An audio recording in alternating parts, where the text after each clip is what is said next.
It was a sunny afternoon when a new student was introduced to the class. The whole class stared in amazement as he walked in, his presence commanding attention.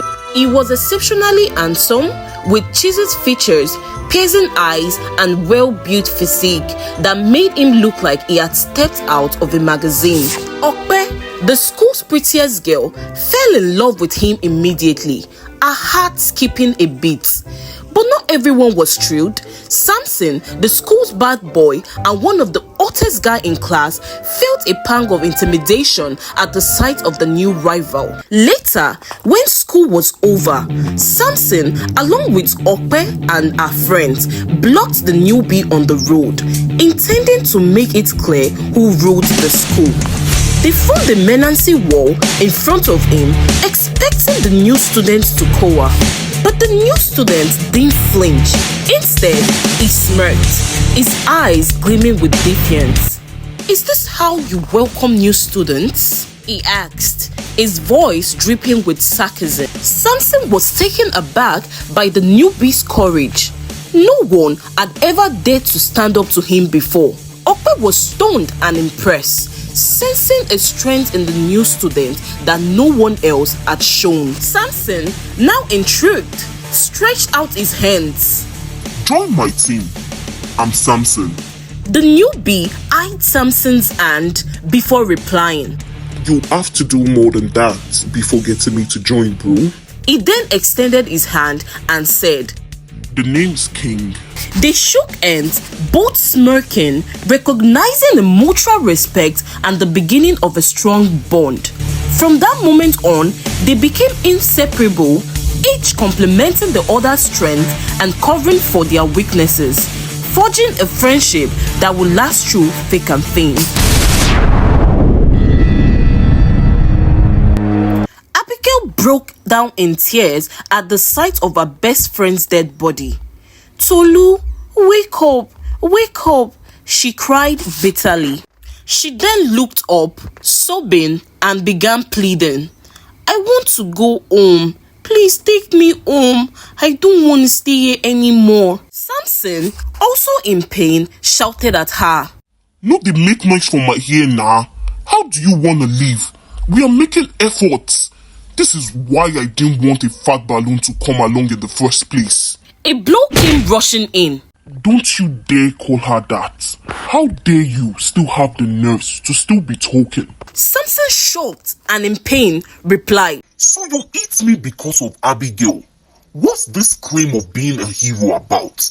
We all talk about Abigail." King hit him again, saying, "You're the reason we are in this mess right now. We are all going to die here because of you." Soon, they were in a serious fight. Okpe tried to stop the two friends but was pushed away. Abigail remained close to her friend, crying bitterly, still in shock.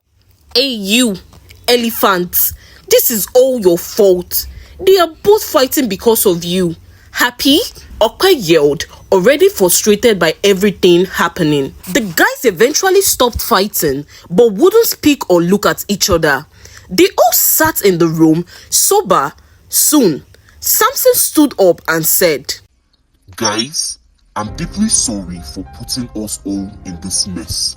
I just thought we could all have fun and I could make us happy as usual. I knew nothing about this disaster. People come here for vacations, a lot, and nothing like this has ever happened before. I promise to find a way to get us out, but for now, I need to be by myself. I'm too ashamed to face you all right now." Samson stumbled out of the room. Okpe tried to stop him but was too tired to get up. King ignored him and Abigail continued crying over her lost friend, still pleading to go home. As midnight approached, Okpe said to King, "He's still your best friend regardless. You should go talk to him. He's just an ass." King said, annoyed but now calming. He didn't even show any remorse for all of this. That's who he has always been, cold-blooded. But soon, he got up and decided he needed to go get his friend back, knowing no one was safe alone now. While King searched for Samson, calling out his name, the girl stayed back, already tired and hungry, exhausted and sleepy. After a while, King was tired of playing hide and seek with Samson and decided to return. As King retraced his steps, a strange noise caught his attention from a nearby room. Curiosity drove him to peer through the door crack, and what he saw drained the blood from his face.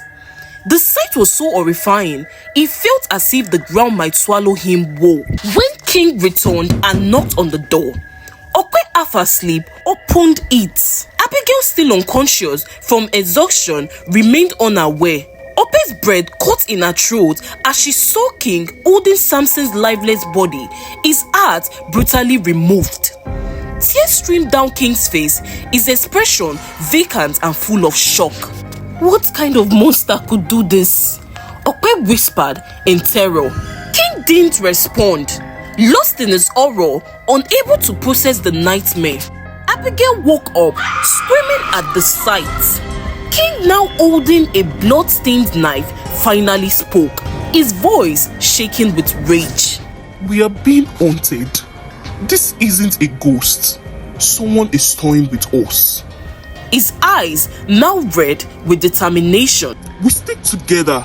Tomorrow, we fight back and find a way out of here. The time for fear had passed. Now, they had to survive.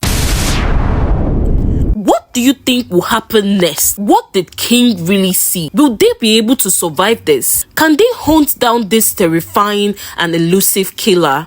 Let's find out in part 4. Please guys, don't forget to like and comment your thoughts. Also, please share, repost and add to favorite to help this video go viral. And please, let's not forget to follow this page so you don't miss out on Berry's animated tales. Thank you.